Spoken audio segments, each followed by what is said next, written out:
Hi guys, welcome to Algebra 2, and today we are looking at lessons 108 through 111 in Saxon Algebra 2. So this is our book. I just want to make sure everyone is together on the right page and the right lesson. So today we're starting with Algebra 2, lesson 108. So as we begin, just a reminder of some of the things we've learned in Algebra 1 and previously in Algebra 2. Our Saxon textbook reminds us that as we start out looking at the difference and the sum of cubes, one thing it wants to remind us of is we have previously learned how to do the difference of squares. So one thing your book is trying to point out to you is that it's not always something that you can very easily know how to factor unless you're familiar with what it looks like. Then once you're familiar with it, you know that that's what they're discussing. So your book is explaining that there is no procedure to follow. You want to be aware this is what it looks like and this is how I handle it. So with that understanding in mind of how to solve the difference of perfect squares, they're showing us how to solve the difference and sum of perfect cubes. So let's take a look at our board today.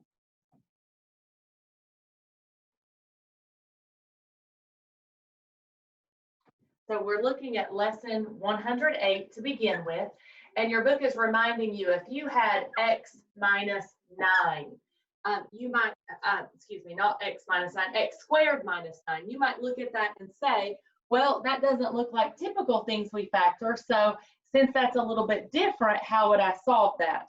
So what your book is pointing out to you that if you know that both of these are a perfect square, then you know that you can factor that because it would be x minus 3, x plus 3, because it's the difference of perfect squares.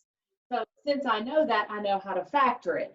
So your book is just reminding you that since you just need to be aware that that's what it looks like, that's how you solve it, the sum or difference of cubes is going to be like-minded, that you just need to know what to look for and how to solve it. So let's take an example from lesson 108, and let's look at the two cubes that would need to be factored. So your book shows you that if you had, it says if I have x cubed minus p cubed. I'm sorry, I didn't realize I was cutting us off there. So let me pull that back just a little bit. All right. So if I'm trying to solve that, your book actually on page 444 gives your equation for how you would separate that and how you would solve it. Now, the equation itself looks a little bit odd. So let's just talk through. If I had x cubed and I had plus p cubed. Now let's just look at these two and talk through what it is. Because on page 444, and I'm looking at that in my textbook, it's showing me that there's a format of how I do that. And it's the FT and the ST stands for first term, second term. So what I'm doing is I'm looking at each of those and thinking through, if that were a perfect cube, X is cubed, and then I've got P is cubed. So this would be my first term, my second term. And that's what your book is trying to show you there. So if it's your first term and second term, how do I factor the difference or the sum, in this case, the sum of perfect cubes? Well, your book shows you your format that you would use. It equals the first term plus the second term, so it would just be x plus p. Then this is where it gets a little bit tricky because our minds just want to say, well, would we just factor it and say it would just be x plus p? But we need to think through, if I were to distribute that, to multiply it out, I would have a lot of interior terms that I need to take care of. So that's where this part is, that we use our textbook and we need to know what that formula looks like. So I would take the first term and I would square it. So notice it says in your book, first term squared. So it'd be x squared. Then minus the first term times the second term, xp. And then plus the second term squared, p squared. So this is what, if I had x cubed plus p cubed, if I were to factor that out, this is what it would look like factored out. It's a little bit odd because in our minds we think, well, it should be easy because it's just x cubed plus p cubed. But I want to remind you that when you distribute this out, it needs to look similar. So these inner terms are going to cancel because of the plus and the minus to get us back to the original. So always think about what that undoing process would look like there. All right, so that's one example, and your book shows you several on page 444 and also the previous page 443. So now your book is asking you to factor other terms. Look also on example 108.3, and it shows a to the 12th plus b to the 12th. Now that gets a little more complicated because we're thinking through to the 12th power. Well, you have to break that down into what are its terms. So if I gave a to the 12th plus b to the 12th, I have to think through what's the cube root of those. So your book actually shows you that on that example there. It would be a to the 4th cubed plus b to the 4th cubed. And we understand that when I'm raising to the power, it's one step behind, so I would multiply the exponents. 4 times 3 is 12. So that's how that works. Then I would also follow this same format. So because a to the 4th is the first term, again, the same thing. And your book goes through that example there, and it's on page 444. So I'm actually not going to write that all down, but I do want you to be conscious of that because a to the 4th plus b to the 4th would be the first, but then my second term squared would be a to the 8th because 2 times 4 would be 8. And then I would have these two combined, so I would notice that it is a to the 4th, b to the 4th here, and then plus b to the 8th because I have to do the second term squared right here.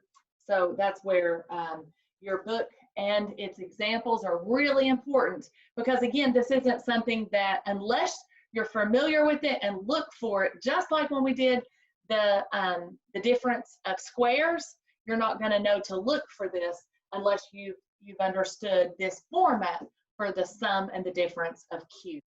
So now let's do our practice example together for lesson 108. I'm going to erase this so far, just our practice. So if you would join me on lesson 108, page 444 in our Saxon textbook, and we will do the practice problem for this lesson. So I've got 64 p to the 6th, a to the 9th, minus x cubed, y to the 12th. Now we look at all that and think, whoa, that is a lot of terms, and how in the world am I going to get that in the format that it should be? My format is that I need to look at it as a form of a cube. So what I've got to do is I've got to simplify all this. So I'm looking at 64 and I'm thinking, wait a minute, I know that's a perfect square. It's 8 times 8. But I need to keep going. I know that's 4 times 2, 4 times 2. And now I see it. I see that 2 times 2 would make 4. So 4 times 4 times 4, these two 2's combined together, would be my third set. So it would be 4 cubed makes 64. Now, p, if I have 2 of them, cubed would make 6 because 2 times 3 is 6. And then a to the 9th. Now, I do notice that they have p before a, and we know we ought to put that in the right order. So let's fix that. So a to the 3rd, p squared, and this whole thing would be cubed in order to make that. And then minus x to the 1st, or just x, and then y to the 4th together. This would be cubed to make this. So that's how I'm looking at this problem and I understand that I've set it up so that I can see that it is a product of cubes. Now what I have to do is look on, again, back at page 444 and look at the formula that they've given me of how to set it in. First term, second term. So help me as we look there at our first term and our second term. So we understand the first term in this case would be 4 cubed. Excuse me, it's not cubed because I knew that it would be set up. So 4 cubed would be 64. So it'd be 4a to the third p.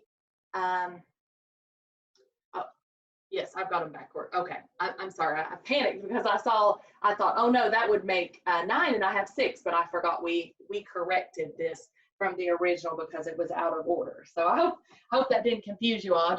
I need to make sure I write them in order and the proper way.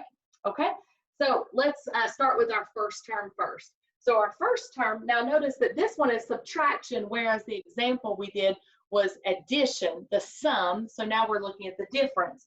So looking again at page 444, it gives us also the addition type that we set up and also the subtraction. So the addition and the subtraction, the sum of cubes and also the difference of cubes. So I have to set this up in that format. So I say 4a cubed p squared minus xy to the fourth. And that's my first term and my second term. Now I'm looking at the next one, and remember it told me that it's the first term squared. So I take this and I square it. So 4 squared would be 16. And I do simplify that. I don't leave a power, a number raised to a power. So I need to write 4 squared is 16. So let me erase that.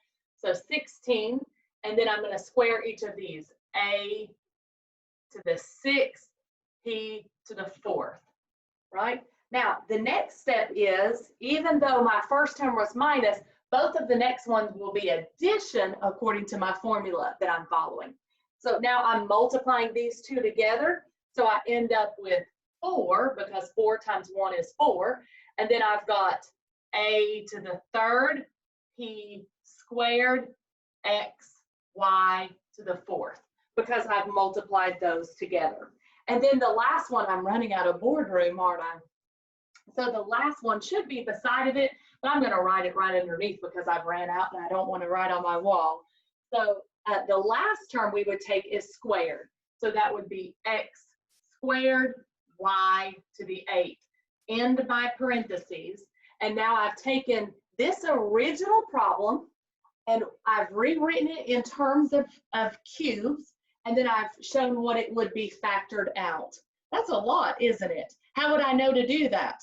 Just like we learned in the difference of squares, I need to be familiar with that format, and then I would use my formula. Some as you get into higher classes, they may require you to memorize it, but right now our Saxon book, and as we continue forward, you're welcome to use this as your first term, second term, and just watch your signs. So make sure you're on the lookout for that. So that is the only example that we have in lesson 108, the only practice problem we have. But again, I want you to be reminded to get it in terms of cubes, and then make sure you watch your signs. Because this one was different, difference, you subtract here. In the last one, it was the sum. So the first two were added, and then this sign was the subtraction there. So be on the lookout for that on lesson 108. All right, friends, let's move on to lesson 109. So we're doing 4 lessons today. So lesson 108 was keeping in mind that we're looking for the sum or the difference of cubes. So now we're looking at lesson 109, and it's more about fractional exponents. So we're looking at those powers and how do I work with them if they have fractions. All right, so we're looking at page 446 in our Saxon textbook on lesson 109. So it's showing us that the reminder that when I raise to a power, one thing I want to remind you that exponents are always one step behind. So if I'm multiplying exponents, the step before is I add. But if I'm raising to a power, that means I've got like x to the 5th. If I'm raising that to a power, like squared, the step before that would be I'm multiplying, right? Because I would say 5 times 2 is 10, right?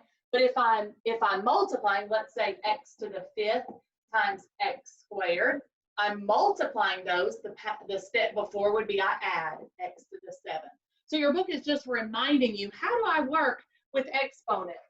So that's very important. And we're looking at lesson 109 in our Saxon textbook. Now, your book is showing you, what if I have a base and some of it has fractions in that base and I'm having to raise all of that? So how would I solve that? So if you look at your example on page 446, example 109.1, it asks you to expand. So let's do just a practice with that.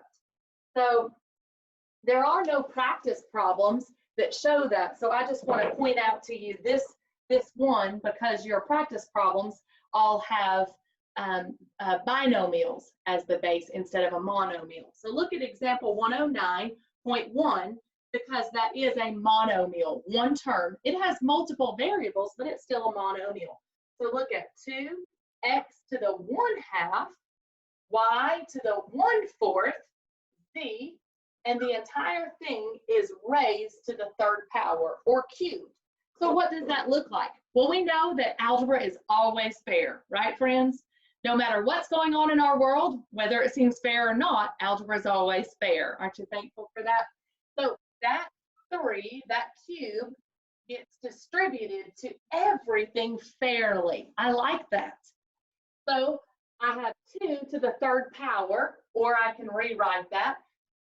Be very careful, because our mind sees that and it knows to multiply. We want to say that 2 cubed is 6. Be careful, it's not, because it's 2 multiplied 3 times. So 2 times 2 is 4, times 2 is 8. So 2 cubed is 8. Now I've got to distribute this, so I'm multiplying. It would be x 1/2 times 3, or 3 over 1. What would that be? X to the 3/2, right? Because I'm, just like we showed on our board before, I'm raising to a power, so the step before is I'm multiplying, right? Now, I'm going to distribute the y, so it would be y to the 1/4 times 3 over 1, which would be y to the 3/4.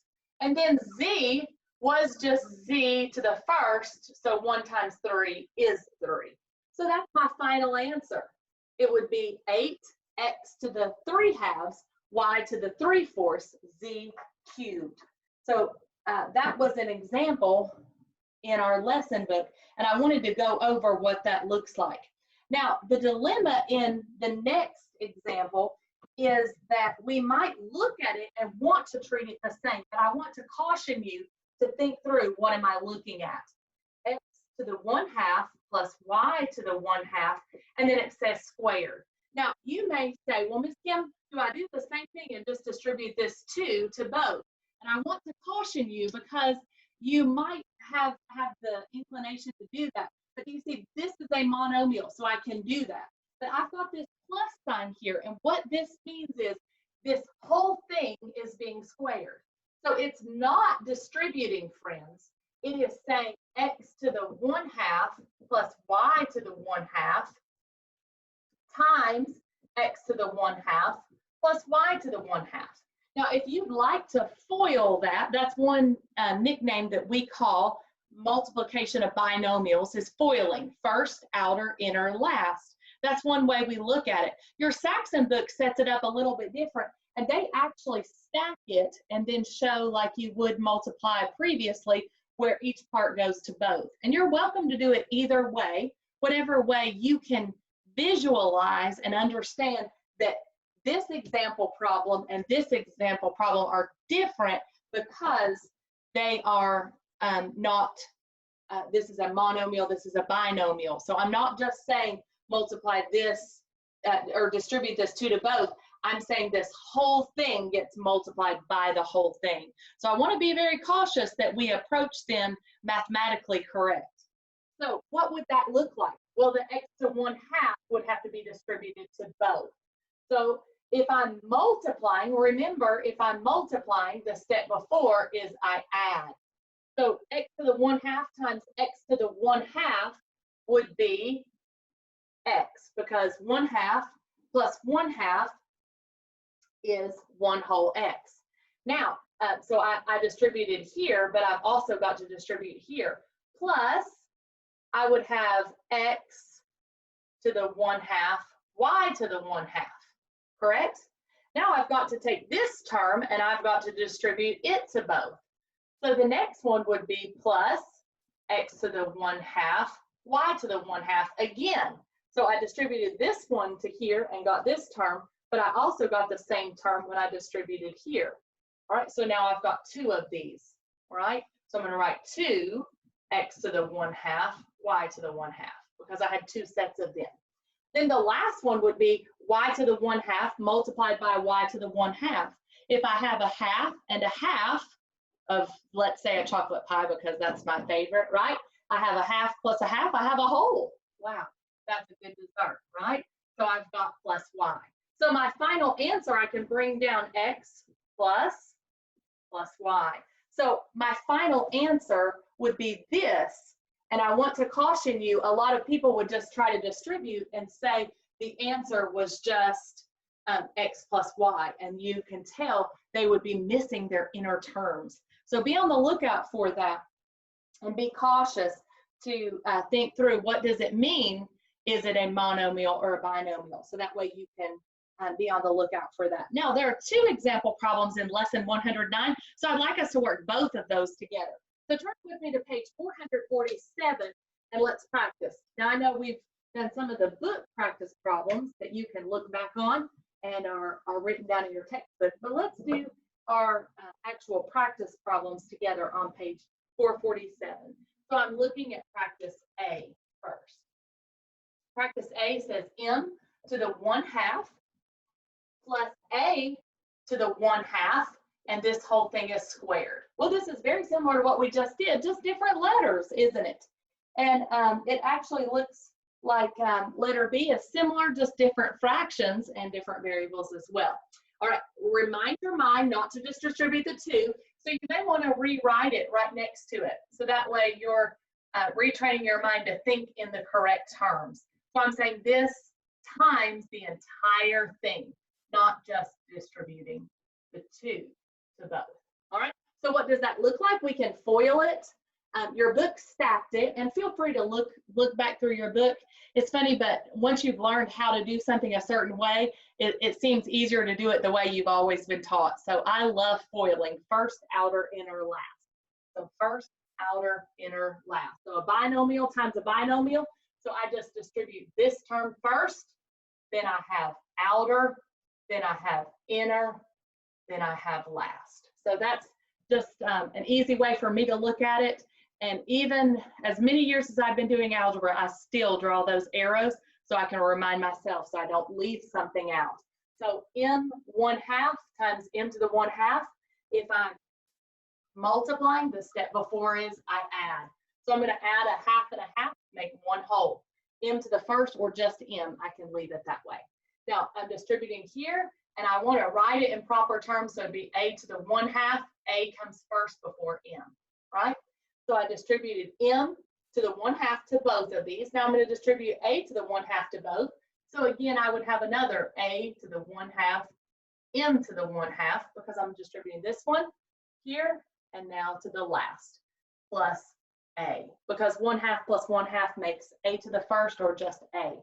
Now these are like terms, and I can only combine like terms. So I have m plus 2 sets of these. There's 1 here and 1 here, together make 2, a to the 1/2, m to the 1/2, plus a. So this is my final answer for lesson 109, practice A. Now let's go on to practice B. So practice B has different variables for us. So practice B, I'm going to write it here. Practice B would be z to the 1/2 plus p to the 1/3 squared. Again, I'm going to rewrite it so I don't forget the proper terms. Z to the 1/2 plus p to the 1/3 times, oh, I started right p again instead of z, I apologize. Z to the 1/3 plus p, I did it again, didn't I, friends? Sorry about that. It's easy to transpose numbers. So always when you're done, check back and make sure. So z was the 1/2, p was the 1/3. So be on the lookout for that. All right, let's FOIL. So let's do first here. 1/2 plus 1/2 makes 1 whole z. So I'm FOILing first, outer, inner, and last. I just did first. So outer 2 would be here. So that would give me plus p to the 1/3, z to the 1/2. Notice p got to go first because alphabetically he comes first. All right, plus, so I've done first outer. Now I'm going to do the inner 2. That would be these two. P is getting distributed to both. So again, p to the 1/3, z to the 1/2, and then last, p gets distributed. Now I have 1/3 plus 1/3 would make p to the 2/3, whereas z got to be whole because 1/2 and 1/2 make a whole. So be on the lookout for that. Now these are like terms, so I would just bring down my other terms that are not alike. So I would have 2 sets of these because I have 1 and 1 make 2, and then just bring down what your variables were. Z to the 1/2 plus p to the 2/3. So that's my final answer. My fractions are getting very large, and I want to be careful of that and mindful to point that out to you at home. Make sure that you're showing that these are exponents and not coefficients. So your exponent should be smaller. I had allowed 2/3 to get very large, so I want to make sure you're on the lookout for that, that your exponents should be showing, not that they're coefficients like this 2 is. So be careful and mindful of those. So we've now done both practice problems on lesson 109. So we've covered 2 lessons and we have 2 lessons to go. So now let's look on lesson 110. This is quadratic equations, which we've solved before. So they're actually showing us how to solve these by factoring. We've done that. We've also done inequalities. Now we're merging the 2 concepts that we've done before. So we want to be on the lookout for what is it that I've already done before, and how can I be cautious of something, a form of this that might be new. So I'm looking at lesson 110, and it's on page 448 in your textbooks. So let me get that up on the board so we remember where we're at, lesson 110. All right, so lesson 110, what it reminds us of is that we always have to make sure our statements are true when it comes to inequalities, greater than or less than. So our book is showing us that when I solve these, I want to make sure that I verify and I check, are these statements true? So I would encourage you to read your Saxon textbook. I actually spent time reading back over those because it's good to refresh, why are they saying it in this format? Sometimes someone may teach the same concept 2 different ways, or I may explain it to you all, and you may be helping someone else at home, or maybe one of your classmates, you're getting together and you might use different terminology, but we're still relating the same theme, the same concept. So I would encourage you to read through how they're showing you to solve it there. So they are giving you a practice on page 448, and it's example 110.1, and they show you that x plus 2 and x minus 3 is greater than zeros. And they also limit our solution by telling us that the domain needs to be all real numbers, right? All reals. Well, we understand that typically when we're graphing, that's what we're looking at is real numbers. Now, sometimes Saxon will tell us that our domain is integers. So that's when we have to put a dot at every single whole number, right? Positive or negative is an integer. Whole numbers are just positive. So we want to look out for what those terms relate to us, what we need to understand, how they affect our solutions, right? So your book is asking you to explain those. So it says, in order to understand that if I'm getting something is greater than 0, they want you to understand that if you're getting a product, in order to get a product that is greater than 0, that means it has to be positive. Well, in order to get that product to be greater than 0, you could either multiply a positive times a positive, or a negative times a negative would also make a positive number, because anything greater than 0 is a positive number, right? So your book even pointed that out, because it said we could say on a number line, we said if two quantities are greater than 0, well, we could say they're two positives being multiplied together, or they're two negatives, again, multiplied together would make a positive, which is greater than 0, right? So your book is pointing that out. So they solve it two different ways to see which solution shows both sides. So they solve that and work it out. And as they explain, they even put some things in boldface to make that understanding a little bit more clear to you guys as you're studying those. So let's take a look at our practice problems on page 449, because I think sometimes in any type of math that we do, sometimes the more we do, the more clear it becomes. Maybe looking through it, we might think that's a little hazy, I'm not quite following, so let's do it and see if it makes a little bit better sense. So our practice problem, practice A, it asks us to graph on a number line, and it shows x plus 1 and then x minus 2. It's given us two products, right? And it says that it is greater than 0, and it says our domain is all real numbers, right? So that means that I can draw on a number line that it will include fractions, it will include positives and negatives, right? So all real numbers on our number line. Now, one thing I want us to think about is it's already factored for us, and it's our greater than symbol. Now, last week we talked about in our Saxon book about how do I graph and talk about the greater than symbol. Remember how we talked about less equals and greater is or. And we remember that and, it joins. Your book uses the word a conjunction, right? Like a conjunction. Even in grammar, we talk about a conjunction joins. So in math, when I have the less than symbol, it joins, right? But if I have a greater or, it repels.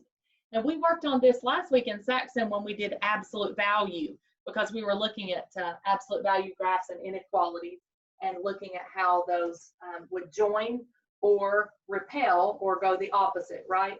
So we looked at those in previous lessons. So I wanted to point that out to you, what you already know, because learning takes place when I take the unknown and attach it to what I do know, so that there's more clear understanding. So I'm looking at our practice letter A. So when I go to solve this for the positive, so I'm going to look over here. Your book kind of labels it positive times positive is going to make a positive number, right? So let's solve this. So I say x plus 1. X plus 1 is greater than 0, and x minus 2 is greater than 0. These are my positives, right? So how do I solve that? I subtract the 1. Subtract 1, x is greater than negative 1. If I add 2 here, x is greater than 2. So I solve both of these, correct? Now let's take a look at this. If x is greater than negative 1 and x is greater than 2, then this statement would be true for both, because anything that's greater than negative 1, of negative 1, 0, 1, 2, it would eventually join here. So this statement would be true for both of them. So we're going to go ahead and circle that so that way we don't forget. Now let's look at the next one. What if I have the negative times a negative? All right, so I'm looking at the negative times a negative. So I would have x plus 1. I'm looking at this time. Now these two terms, I've set it positive and positive, So this time I'm going to set it negative and negative. So x plus 1 is less than 0. I'm looking at the negative aspect of it. And then x minus 2, again, is less than 0. So I'm looking at the positives here. We've already solved it down.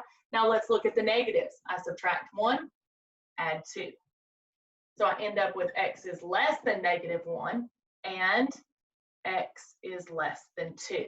All right, so if x were less than negative 1 or x were less than 2, they would both be true at this statement, because if I'm looking at a number line, let's pull that up so we can kind of take a look at that. And then I've got negative 1, negative 2, negative 3. So your book is saying if it's negative 1 or negative 2, or excuse me, positive 2, but it's saying both of them are less, they're both going to be true at this statement here and less, isn't it? So x is less than negative 1. It's going to go this direction. It's an open dot because it does not include it. Now, if I come back to this side, at 2, if it's greater than 2, it's going this way. If it were greater than negative 1, it would start being true. They would both share this. So that's why we choose this one and this one. So it goes, they repel each other, greater or, and they go opposite directions. So our final answer, x is less than negative 1 and x is greater than 2. So those are our two answers, and that's how we take time to solve it two different ways: the positive times the positive, the negative times the negative. And then we see which of each statement is the one that both share. So we know that less than 2 would, again, these would be like these two, this part would share it. So that's what we do. We solve both and then look through how to solve those. Now let's look at example B. So we did example A, and now let's do example B. The difference in example B is going to be that our domain is going to confine us a little bit more, because instead of it just being real, it's actually going to tell us that it's also integers. So let's look at, we just did A, so let's take a look at B. So B says x squared minus 3x is greater than or equal to 4. And again, we said the domain was limited to integers. So we know an integer is a positive or a negative number, but it can't be a fraction, it can't be a decimal. So when I actually graph this, I'm going to have to put a dot at every positive or negative integer. All right, so the dilemma here is this is not set up the same. In the last practice problem, they had already factored it for us. So we need to get this solved. So in order to do that, I've got a factor, so I'm going to subtract 4 to both sides. So x squared minus 3x minus 4 is greater than or equal to 0. I can subtract 4 to both sides. It's when I multiply or divide by a negative that I have to flip that symbol. So since I just subtracted, I don't need to flip the symbol. So let's now factor. All right, so if I'm factoring it, I'm breaking apart the x's. This tells me my signs are different. One's positive, one's negative. And I know the factors of 4 that have to subtract and make 3. That can't be 2 and 2 because that subtracts to make 0. So it's got to be 4 and 1. How do I know which one goes with which? Well, the negative sign should go with the larger. So negative 4 goes here, positive 1 goes here, bring down, and I've got x plus 1, and then x minus 4 is greater than or equal to 0. Now, if I know that these two factors multiplied together have to make a positive, right? It's greater than or equal to 0. So in this case, we know that these are going to be closed dots because in example A, it did not have the or equal to. So that's why we left the open dots in example A. So now I'm looking at these and I've got to think through the positive and the positive. That's the way your book writes it. The positive make a positive number, or a negative times a negative also makes a positive, or greater than 0 is what we're looking at. So how do I solve these? Well, I come down, x plus 1. X plus 1, I'm going to go ahead and remove my brackets. So x plus 1 I'm going to solve it. X plus 1 is greater than or equal to 0. X minus 4 is greater than or equal to 0. I broke each apart from their parentheses, and I set them both equal to this, keeping my symbol the same because it's positive. Now I'm going to subtract 1.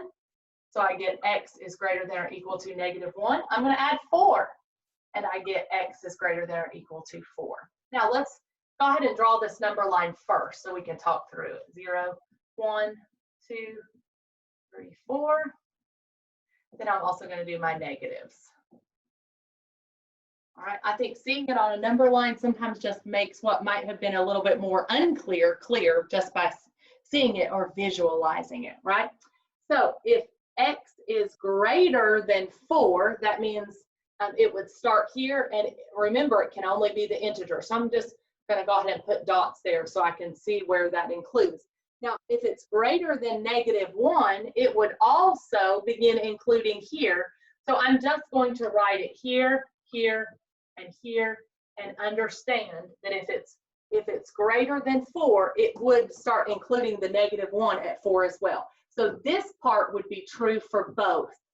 Since it started lower, this is what it shares. So that's what we're looking for, is where those statements of truth share, so we know what to include. So it would be anything above 4, but only the integers. Remember, it can't be 4.5. That's not a solution because my domain limited it to integers only.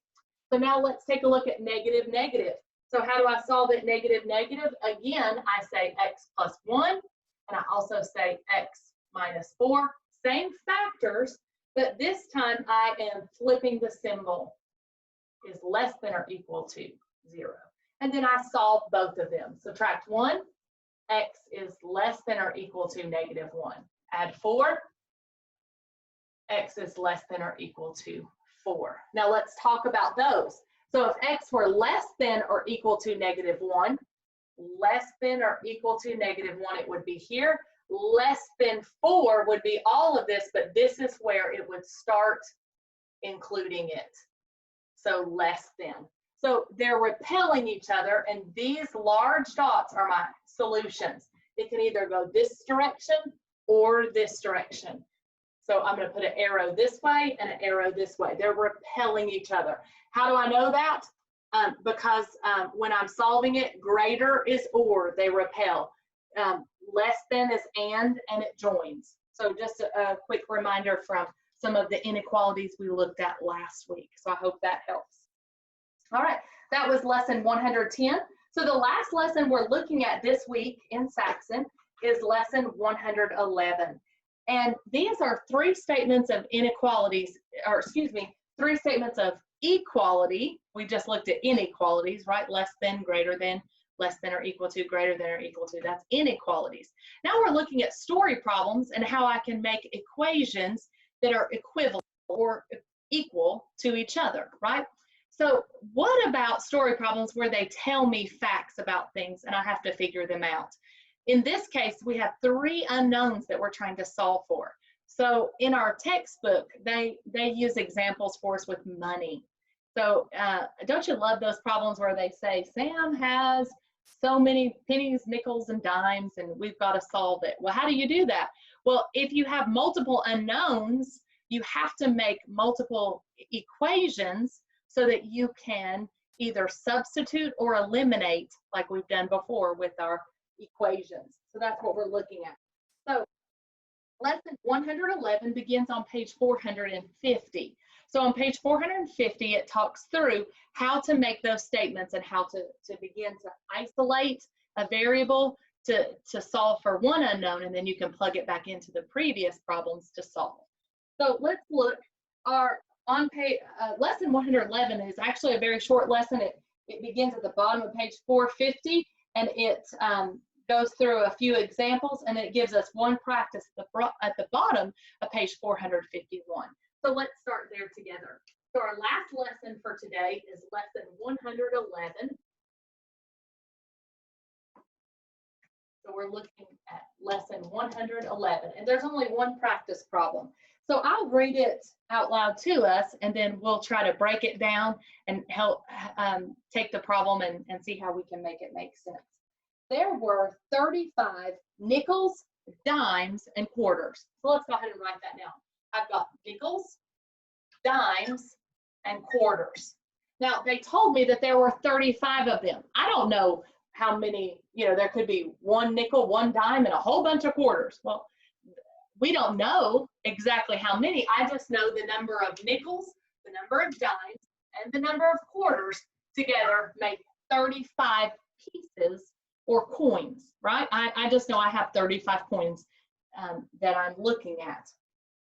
Now, it says, so I had 35 together, right? So 35 of them. Now, it says, I'm sorry, I lost my place. All right, it says, I have that many in all, and their value was $5. So I know I have 35 of them, but I also know that however much each one's worth, I have $5 full. Well, in order to do that, I need to think of nickels, dimes, and quarters in their weighted value. Now, I know one mistake a lot of people make is they think about a nickel and they say, oh, it's 5 cents, so that would be 0.5. Be careful, it'd be 0.05. Now, I don't want to work with a lot of decimals, so I'm going to multiply everything through by 100 so that I can say that a nickel is 5, and I know that a dime would be 10, and a quarter would be 25. So I'm thinking through each of that, and I know if I have $5, all I've done is move over every decimal 2 places. So a nickel is 0.05 cents, so I moved it over 2. A dime is 0.10, moved it over to 10. 0.25 is 25, so $5, I moved that over 2 places, so that would be 500, right? Because I'm talking in terms of cents instead of dollars, so that's why I move everything over hundredths value. I multiplied everything times 100. So now that's given me 2 statements that I can solve for there, but we're not done because they gave me one more fact, and because I have 3 unknowns, I need to have 3 equations in order to solve that. Remember, we've done linear equations, and we had an x and a y, and we had 2 equations. When we began starting with x, y, and z, some of you guys love those a whole bunch, don't you? So when I started with x, y, and z, they gave us 3 equations because I had 3 unknowns. So today, since I've got nickels, dimes, and quarters, I also need those 3 equations of inequalities. So what does it tell me on the last part? It says, how many coins of each type were there if there were 2 times as many quarters as nickels? 2 times as many quarters as nickels.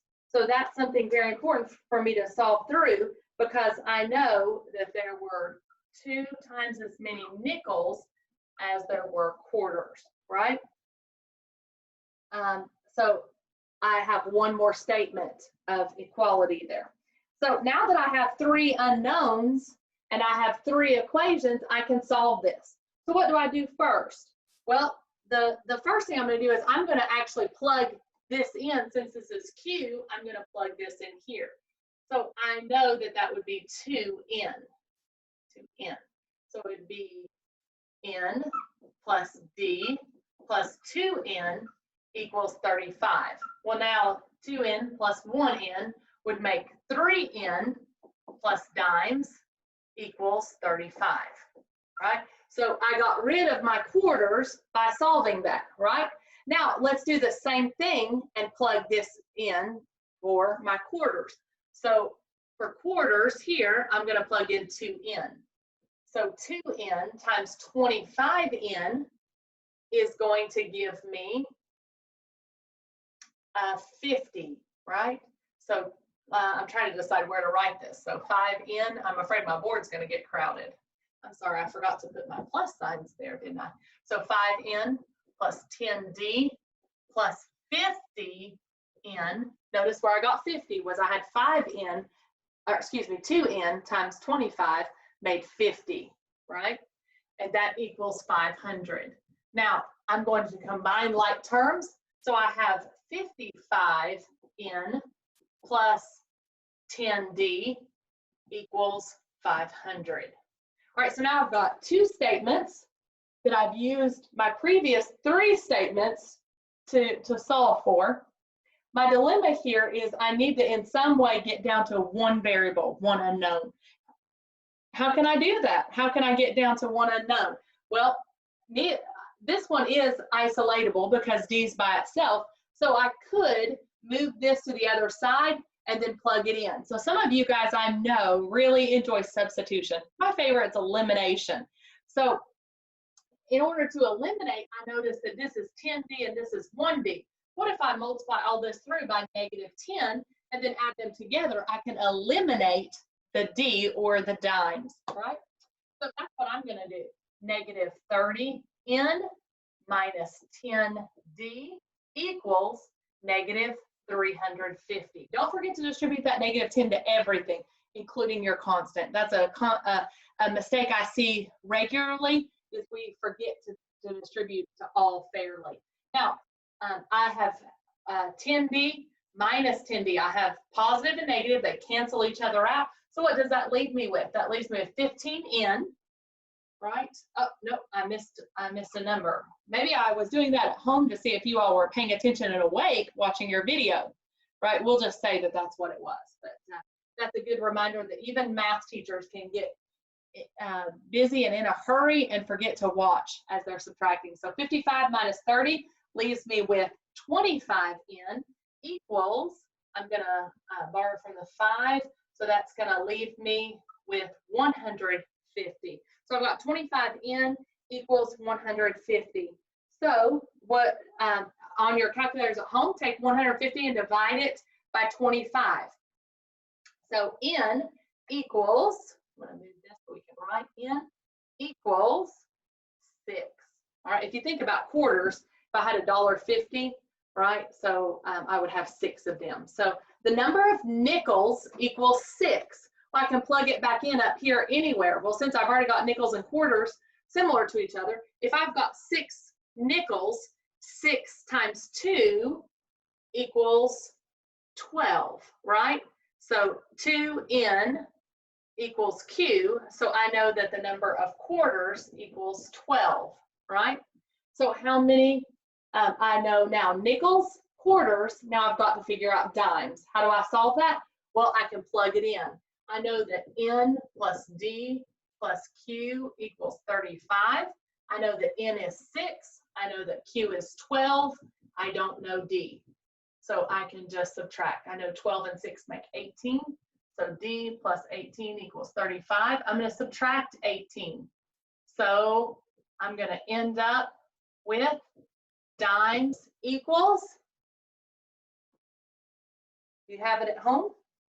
I hope so. Dimes equals 17, right? I know that 7 and 8 make 15, and I need 10 more, so 17.